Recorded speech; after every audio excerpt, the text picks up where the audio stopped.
RRB JE का form आप भर रहे होंगे और अक्सर मैंने ये पाया है पिछले कई सालों में कि जब बच्चे फॉर्म भरते हैं तो फॉर्म भरते समय कुछ बेसिक मिस्टेक्स कर देते हैं, जिन मिस्टेक्स की वजह से उनका फॉर्म रिजेक्ट हो जाता है और पूरा साल बर्बाद हो जाता है। तो इस वीडियो में मैं वो 5 मेजर मिस्टेक्स आपको बताने वाला हूं। और कुछ मिस्टेक्स तो ऐसी हैं जैसे कि अब आप जानते हैं कि करेक्शन विंडो ओपन होती है तो उसके बाद उसमें एडिटिंग कर सकते हैं, सही कर सकते हैं, लेकिन कुछ मिस्टेक्स ऐसी हैं जो आप बाद में सही भी नहीं कर सकते। तो चलिए जानते हैं कि वो कौन सी मिस्टेक्स हैं और आप उसके लिए कैसे अपना काम कर सकते हैं। देखिए, सबसे पहली मिस्टेक की अगर मैं बात करता हूं तो वो ये है कि आप आरआरबी के मल्टीपल जोन से अप्लाई कर देते हैं और मल्टीपल एप्लीकेशन से जब आप अप्लाई करते हैं तो आरआरबी आपका फॉर्म रिजेक्ट कर देता है। इसलिए आप ये कोशिश करेंगे कि अपना जोन सही से चुने। हालांकि मैंने आई बटन में यहां पर आप लोगों के लिए एक वीडियो अटैच कर दी है जिससे कि आपको ये हेल्प मिल सके कि आप किस जोन से अप्लाई कर सकते हैं, क्या क्राइटेरिया आपका होना चाहिए। ठीक है, और आप ये चेक करके कि भाई मेरे लिए ये जोन बेटर है, उस जोन के लिए ही अप्लाई करें। ठीक है, तो एक से ज्यादा जोन के लिए अप्लाई नहीं करना और सही जोन से अप्लाई करना है। दूसरा, यहां पर कई बार ये होता है कि हमने देखा यार अच्छा मेरा नंबर में आज ओटीपी नहीं आ रहा है, चल मैं मम्मी का नंबर दे देता हूँ या पापा का नंबर देता हूँ या पड़ोसी का नंबर देता हूँ। कई बार सही ईमेल आईडी और मोबाइल नंबर ना दे पाने की वजह से, ठीक है ना, और वो लॉन्ग टर्म हमारे पास होता नहीं है। अब कई बार आप देखिए, मैंने एक एग्जांपल आपको पहले भी दिया था कि 2019 का जो पेपर हुआ, ठीक है, 2019 के पेपर की जो ज्वाइनिंग है कई बच्चों की 2023 में आई है। ठीक है ना, इवन मेरे ऐसे बहुत से स्टूडेंट हैं जिनकी ज्वाइनिंग 2022 में, 2023 में, 2021 में आ रही है। ठीक है, तो बहुत लंबा प्रोसेस कभी कभी चलता है और वो नंबर तब तक हमारे पास अवेलेबल ही नहीं रहता। तो ये दूसरी सबसे बड़ी मिस्टेक है। तो आप वही नंबर और ईमेल आईडी दें जो परमानेंट आपके पास रहती है। ठीक है, तीसरा है कि सिर्फ वैकेंसी देखकर अप्लाई नहीं करना है। कई बार ऐसा होता है कि हम देखते हैं अच्छा वैकेंसी यहां पर ज्यादा है, ऐसा करते हैं भाई ठीक है मैं ये इसमें ज्यादा वैकेंसी देखो कि भैया वैकेंसी कहाँ ज्यादा है। अच्छा, मैं कहाँ-कहाँ एलिजिबल हूँ, मेरी कैटेगरी में कहाँ-कहाँ वैकेंसी है, ठीक है ना, मेरे लिए क्या प्रेफरेंस है। अच्छा, उस डिपार्टमेंट में वैकेंसी आई भी है नहीं आई है जिस जोन से मैं अप्लाई करना चाहता हूँ। ठीक है, तो जैसे सिविल है, इलेक्ट्रिकल, इनके अपने अपने जोन्स हैं भाई, अपने अपने डिपार्टमेंट हैं आरआरबी के अंदर। तो आप देखिए जिस जोन से आप अप्लाई कर रहे हैं उस जोन के अंदर उस डिपार्टमेंट में वैकेंसी है भी नहीं है जिस जोन से आप डिपार्टमेंट में जाना चाहते हैं। और मान लेते हैं जिस डिपार्टमेंट में आप जाना चाहते हैं वो डिपार्टमेंट आपके लिए सूटेबल है या नहीं है। तो सिर्फ वैकेंसी देखकर फॉर्म भरने पर कई बार हम क्या करते हैं, फॉर्म तो भर देते हैं। अब भैया मान लेते हैं कि भाई उसमें वैकेंसी दिखी ज्यादा, लेकिन हमारे मतलब की वैकेंसी है कम। अच्छा, कई बार हमारे साथ कुछ मेडिकल कंडीशंस भी होती है। आरआरबी में आप देखेंगे फॉर्म भरते हैं तो फॉर्म भरते समय हर एक डिपार्टमेंट का अपना मेडिकल क्राइटेरिया है। अगर आप देखें और आप बोलेंगे तो मैं अलग से उस पर वीडियो भी बना दूंगा।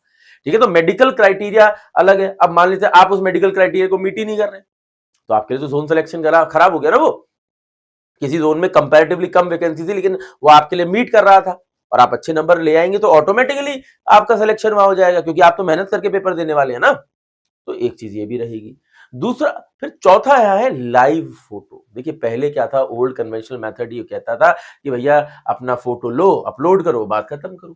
लेकिन आज ऐसा नहीं है, आज आप लाइव फोटो कैप्चर करते हैं। ठीक है ना, कैमरा खुलने के बाद जल्दबाजी बिल्कुल नहीं करनी है। ठीक है, कैप्चर होने दीजिए, आराम से कैप्चर होने दीजिए, बिल्कुल क्लियर पिक्चर जब तक आपकी कैप्चर ना हो तब तक उसको वेरीफाई ना करें। ठीक है ना, कई बार हम क्या करते हैं, चल आ तो गई ठीक ठाक से आ रही है, चल ठीक है ना। ठीक है ना, यस, बिल्कुल ये आपके लिए बहुत इंपॉर्टेंट है। अगर आपकी फोटो मैच नहीं करती, किसी वजह से आप सेंटर पहुंचते उनको नहीं लगा तो रिजेक्ट कर देंगे। आप और हम जैसे लोग कुछ कर ही नहीं पाएंगे उसमें, फिर उस केस में।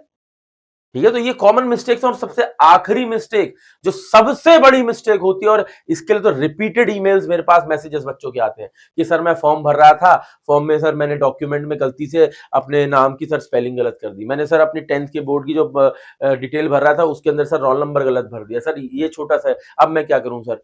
देखिए मैं आपको बता दूं, जब भी आप फॉर्म भरते हैं date of birth, qualification, category, personal details, ये सारी अपने डॉक्यूमेंट लेकर बैठिए। ठीक है ना, और उनसे देख करके ही भरिए, उनसे देख करके ही भरिए। जैसे कई बार मेरे नाम में है अग्रवाल AGAR, कई लोग लिखते हैं AGRA, कई लोग लिखते हैं GGAR। अब मैंने क्या बोला, मैं किसी से फॉर्म भरवा रहा हूं, मैंने कहा अग्रवाल लिख दे, उसने AGRA लिख दिया, मैं तो डॉक्यूमेंट में AGAR है, तो ये तो मिसमैच हो गया ना।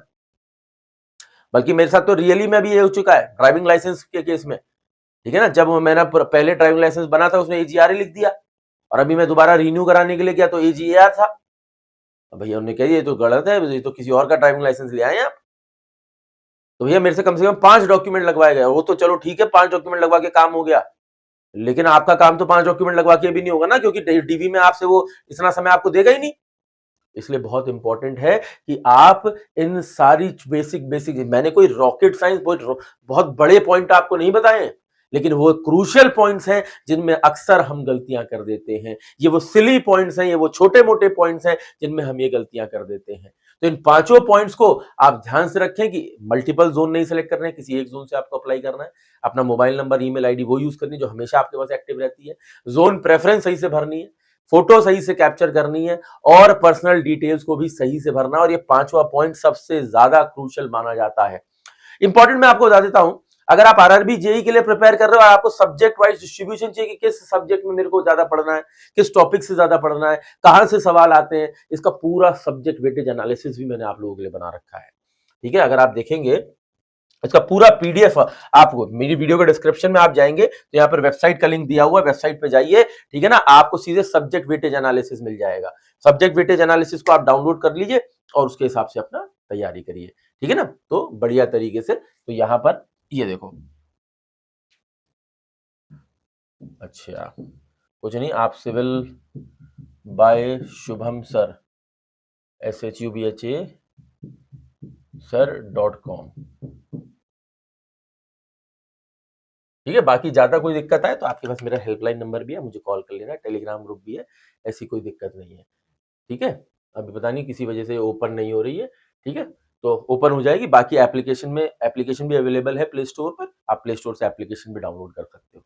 बाकी आपको कोई भी दिक्कत आ रही है पेपर को लेकर, आप मुझसे पूछते रहिए, मैं आप लोगों को बताता रहूंगा, गाइड करता रहूंगा, ताकि आप अपना सिलेक्शन अच्छे से ले सकें, ठीक है। तो आगे बढ़ेंगे और मेहनत करेंगे और अपना सिलेक्शन पक्का करेंगे।